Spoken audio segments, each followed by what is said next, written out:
This podcast is hosted by RPP. If you are easily spooked, creeped, or offended, this might not be the podcast for you.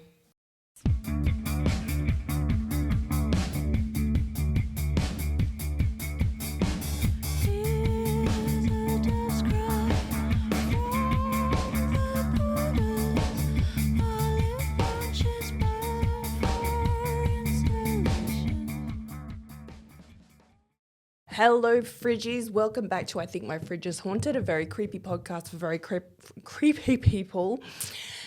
And we have a verdict. I know I'm a couple of days late, but we have a verdict now. The jury came back after 7 days of deliberation. I thought they would go for 2 whole weeks. I really thought they would. So I was so surprised when I was driving home from filming here just a couple of days ago, that my last couple of videos that came out, my husband rings me and he says, "Are you watching the news?" And I said, "No, I'm driving." And he said, "Guilty on all counts." And I just couldn't believe it. I thought for sure she was going to get off. And in a first for us as observers, we got to see Erin's apparent friends or supporters, or I don't know who they were, inside and just outside the court, apparently feeling very sad that she had been found guilty. There was that one woman with the big glasses on, I don't know her name. And I have to wonder, remember in the very first day of the trial, they said there was a woman in the front row and she winked at Erin. I wonder if that was her. So who are these apparent supporters? Why haven't they been in the public eye up until now? Why isn't there a free Erin campaign or Erin is innocent campaign or hashtags going around? It's, I guess they've just been lying low and just seeing what happened with the trial. I'm not entirely sure. Can I suggest they were simply a rent-a-crowd? We saw that recently with the Diddy trial. People were paid on the streets to wear free Diddy t-shirts and just walk around. Or are these just recent people that don't actually know her? They could just be criminal fans. We know from history that criminals in prison get fans and they write to them. They form sort of a fan club and they start to protest their innocence. I don't know who these people are. Maybe they've been there since the start. I don't know why they believe her. I don't know. What has she told them? Let's talk about the verdict. So guilty on all counts. That means she's guilty of attempting to murder Ian and actually murdering Gail, Heather and Don. I believe we'll see sentencing within the next couple of months, maybe August or September. That will be very interesting as well. There have been whispers of appeal already. My colleague at work told me that she heard it on Sunrise, that they're talking about appeal. I don't know if that's true. It's Sunrise. But let's talk about that appeal. When can she actually appeal? Well, according to the ABC, Erin Patterson will have 28 days from the date of her sentencing to begin the process of lodging an appeal, and that's according to the Supreme Court of Victoria. Her legal team can appeal either the guilty verdict itself, the sentence handed down, or both of those. Now, they have to give grounds of what they're appealing on. Maybe they think the sentence is unreasonable. Maybe they think the trial itself was unsatisfactory. Maybe they think that something was missed. Then that can be considered by the Supreme Court. And then based on that, she can have an appeal or be denied an appeal. I think we can all say without a shadow of a doubt, she will be appealing. And I guess we'll just be right back here in another couple of years. Now, if they fail in trying to get an appeal through the Court of Appeal, they can appeal to the High Court. So I hazard a guess we haven't seen the end of this legal process just yet. And what's this? Salacious rumours, poison in prison. The Herald Sun revealed information that suggested that EPAT had been sent to an isolated cell after an issue with a fellow inmate.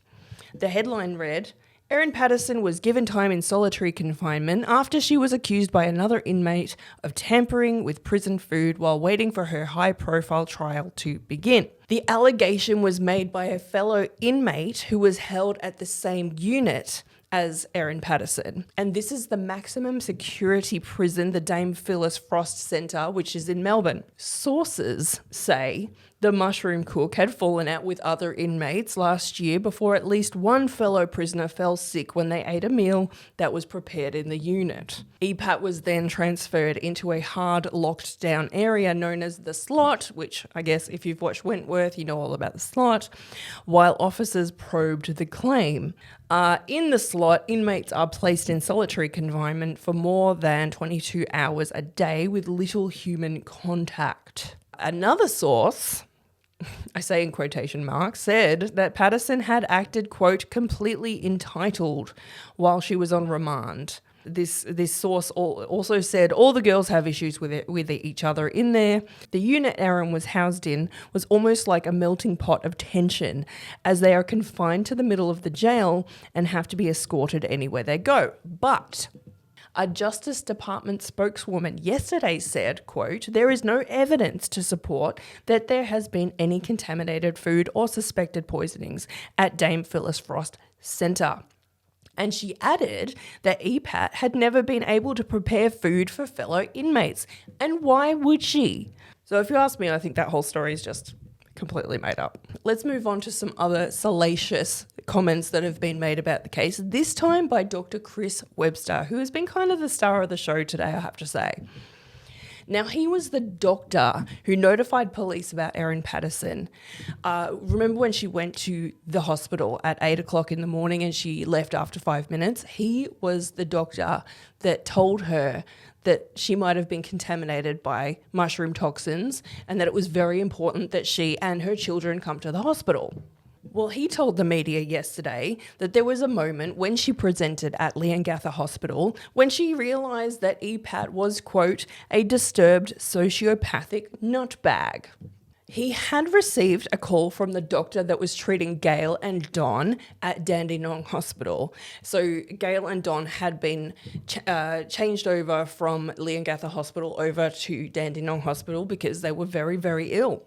And this doctor told Dr. Webster that they were very ill with their livers especially being affected and that they were concerned about the possibility of death cap mushroom poisoning. So when EPAT finally got to the hospital, and you remember the CCTV footage of when she's wearing white pants, even though she's apparently got, quote, explosive diarrhea.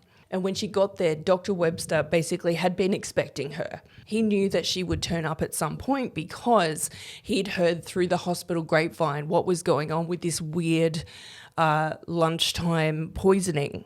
And as you remember, she stayed there for 5 minutes. Some nurses and a doctor tried to get her to stay at the hospital. She said she wanted to go home and look after her animals. And also, that's when Dr. Webster said, where did you get the mushrooms that you used to make the beef Wellington? And she simply answered, Woolworths. Now, he said since to the media, quote, if she had picked them, it would have been a very different mindset for me because there would have been an instant assumption it was all a tragic accident.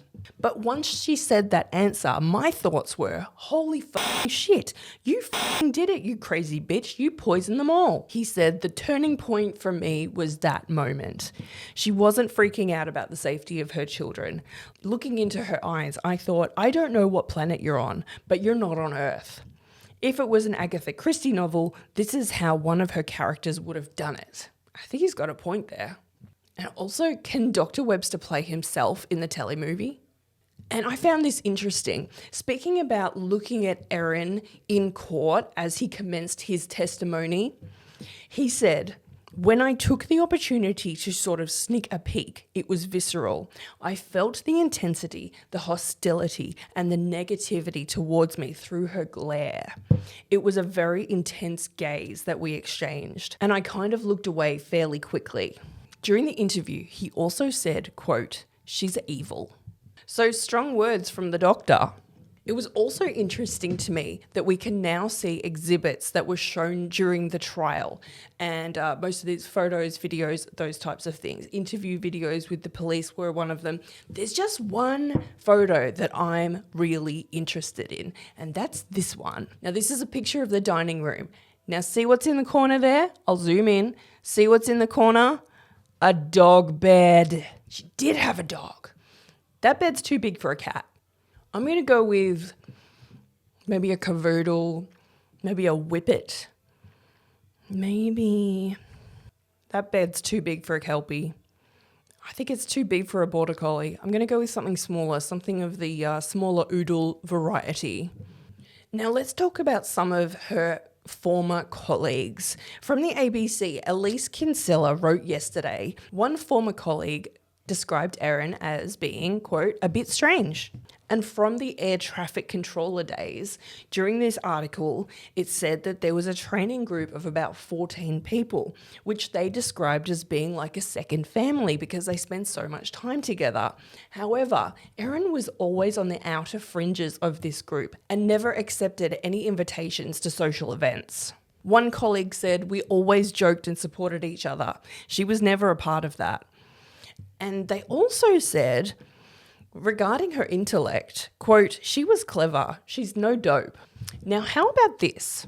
Another colleague said that during her time at Air Services, EPAT would call into the Air Traffic Control Centre pretending to be another worker and say they were sick. And they thought it was part of a plan of Erin's to pick up other people's shifts because she'd get paid for them. So I guess she was hoping that if they turned up, I don't even know how she made this work in her head because it doesn't work. It's a small team of air traffic controllers. So if she calls in and says someone's sick and then they turn up to work, I don't know what the logic is.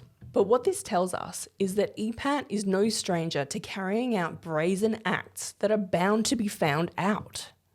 Now, we're all wanting to know how the family have responded to the verdict. However, I don't know that we're going to hear too much from the family. They were not present in court at the time that the verdict was read out. I'm going to go ahead and presume that they had a private link so that they could watch it at home or somewhere else that they weren't in the public eye.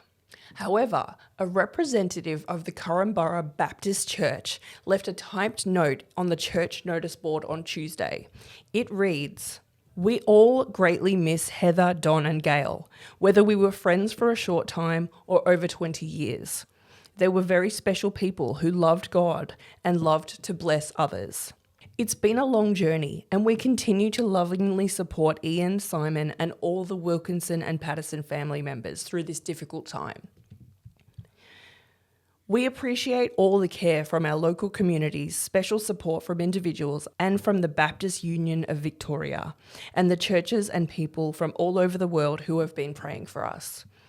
As our pastor Ian has said, life can be hard, but God is faithful and he is always with us. The Wilkinson and Patterson families have asked that people respect their privacy at this time. Please also respect the privacy of our church family. Thank you."